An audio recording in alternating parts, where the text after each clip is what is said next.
Welcome to the seventh installment of Theory Chats, an interactive companion to the 2024 book, The Theory Story Reader for Social Studies, published by Teachers College Press. We hope this abbreviated conversation and the ones that are to follow will pique people's interest about how the book approaches stories and applies theory to social studies education. If it happens to do so, the volume is available at all major online retailers or by going directly to tcpress.com and searching for the title. Aaron and I are also more than happy to answer any questions related to the project, so please reach out. We'd love to hear from you. Today's guests are Drs. Dan Krutka and Jacob Pleasants, who will be talking about technoskepticism, which is highlighted in their chapter, written alongside their third co-author, Dr. Marie Heath. Thank you for joining us today. Would you mind introducing yourselves and then start by telling us a little bit about how each of you arrive at or depart from theory in your research and or teaching? I'm Dan Krutka. I'm an associate professor of social studies education, former high school classroom teacher. Focusing on technology, I think theory informs everything that I do, right? It's the lens.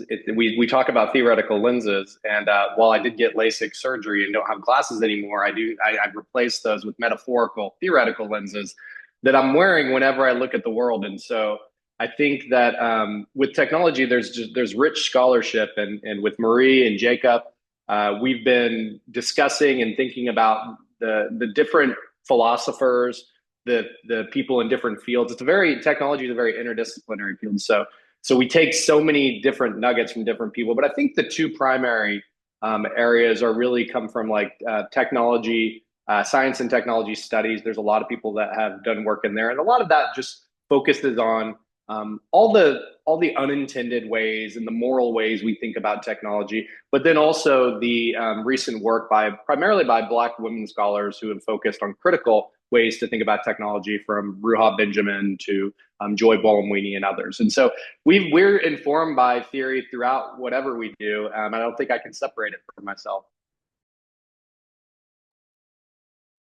Yeah, hi, I'm Jacob Pleasants. I'm at the University of Oklahoma, where I am an assistant professor of science education. So I'm the the invader into the social studies space. But the reason that I really appreciate this collaboration is that when you look at the topic of technology, and I think about it very much as like a STEM educator teaching about technology, it touches everything, right? And especially taking a sort of social studies lens to it, as well as a scientific and technology lens for the technical elements, is just super important. And I'll echo what Dan said, in the sense that, like, I feel like teaching about technology, or just really thinking about technology, you really need to be very aware of your own theoretical orientations in this field, because I think about theory as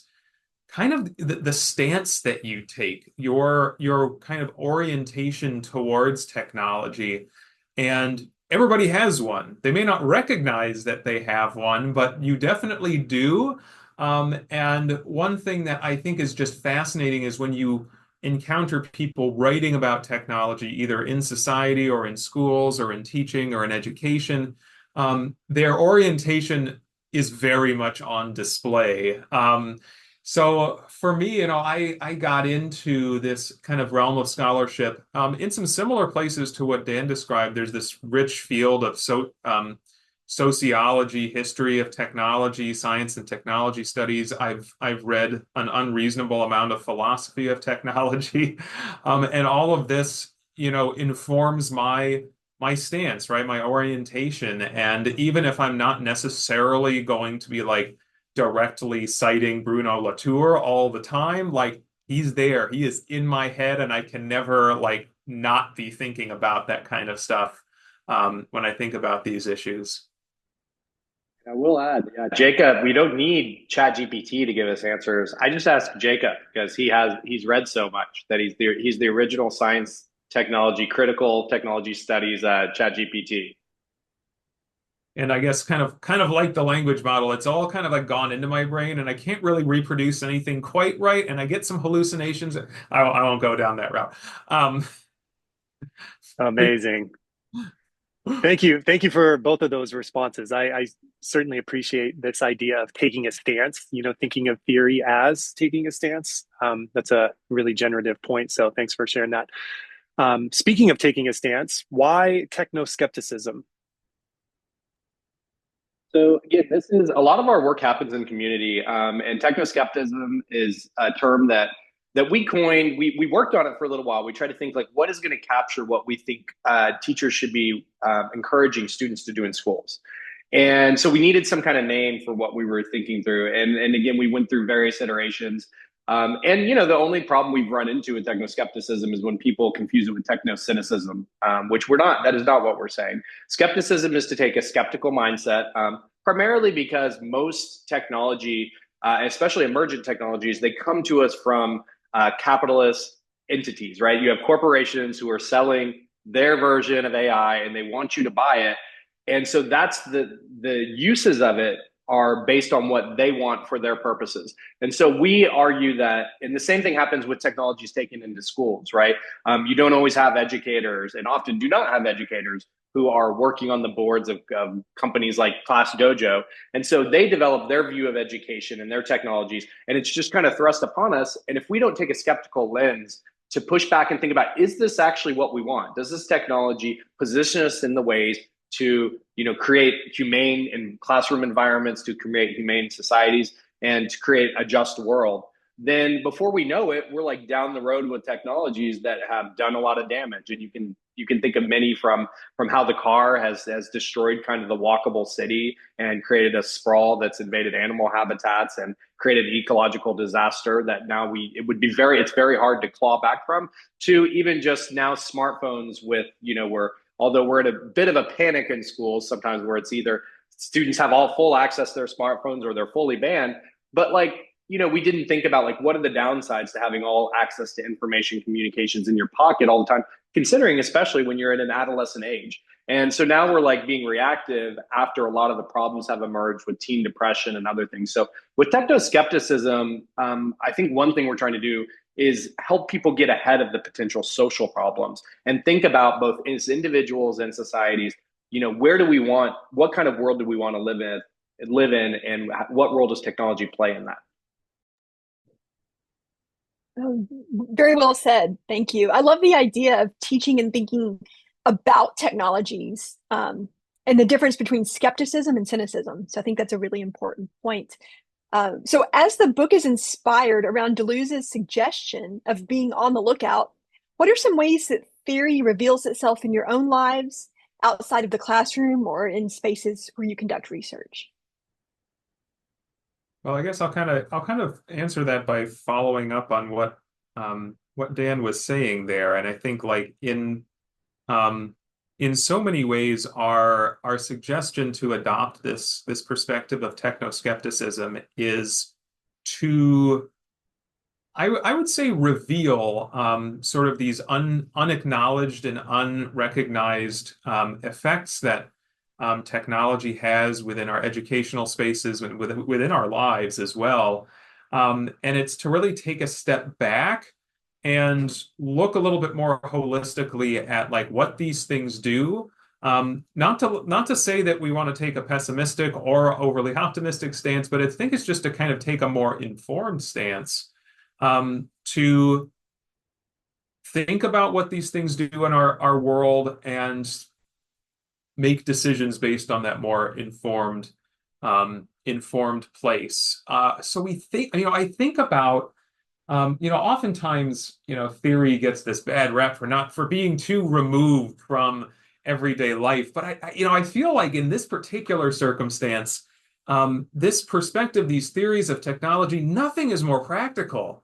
Nothing is more practical in terms of really shaping the way that you can live your everyday life. I mean, I feel that. I mean, I feel that having gone into these bodies of scholarship, I live differently, I think differently, and I definitely teach differently. And I mean, I think that's sort of we've been trying to bring to this work. And part of that, part of our impetus of doing all of this as well is like, and our idea of developing technoskepticism is kind of a work of translation, just for like, not everybody has the time to sit and read 100 books out of like, the STS literature and what have you. But those insights are just so crucial. And so it's sort of a way that we can try to bring this forth and make it a little bit more accessible to folks. But I'm interested to know what Dan's thoughts are on this. Oh, I think you said it well, Jacob. I'll just follow up with there's so many practical examples in our life, right? When we walk into a classroom that where a district has spent a inordinate amount of money to provide devices for every single student to say we're a one-to-one district. And then you have lessons that teachers kept from COVID where students are sitting in a classroom, they're not talking to each other, they're not like interacting with the teacher, they're sitting on devices. And to me, in a society where we're concerned about how much time people spend on devices, it seems like the classroom should be a space where you get to practice some of the most human aspects of communication, which is to negotiate relationships with other people, which is to talk to others, to do group work. And of course, there's many teachers doing that, but I do see more and more teachers that have just kept what they developed during COVID and online and in an emergency situation, and they're still using it. But this also is in our everyday lives. You think of the social problems. When you walk into some airports now, your face is being scanned as a form of entry, right? And so the Algorithmic Justice League, which Joy Buolamwini helps to run, has put a campaign against that. And I know when I went into my airport, it happened before I even realized there is like a note you see, but you don't even see the note until after it's already happened. And I felt like I didn't really have a choice. And it's a difficult position that TSA workers trying to move people through a line. They don't want to have a conversation about technologies.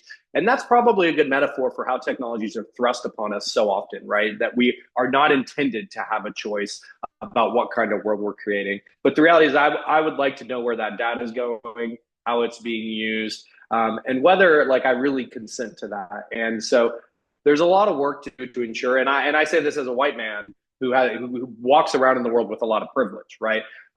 There's a lot of people whose photograph is either maybe the technology won't recognize their face or their skin, or it will recognize them too much and make them a target, or misrecognize them. And so there's just a lot of problems that come with that. And so as technologies come at us quicker and quicker, I think we need to be able to move slower and slower and say, we don't necessarily want all of this. We want this kind of world. Yeah, thank you both. So many questions and so many thoughts around technology and surveillance and whatnot. So thank you very much for those very thoughtful insights that you were both willing to share with us. And thank you again for your wonderful contribution to the project and for being so generous with your time today. We hope viewers and listeners today will seek out this book in order to think more about technoskepticism and the role that technology plays in it, as you said, Dan, making the world in which we want to live in, giving us that say, right? We strongly encourage everyone to check out Dan, Marie, and Jacob's many articles and book chapters, including a wonderfully edited book that Dan worked on with Mark Helmsing and Annie Whitlock titled Keywords in the Social Studies, Concepts and Conversations, as well as the blog Civics of Technology, which can be found at civicsoftechnology.org. Thank you. Until we chat again. Thank you.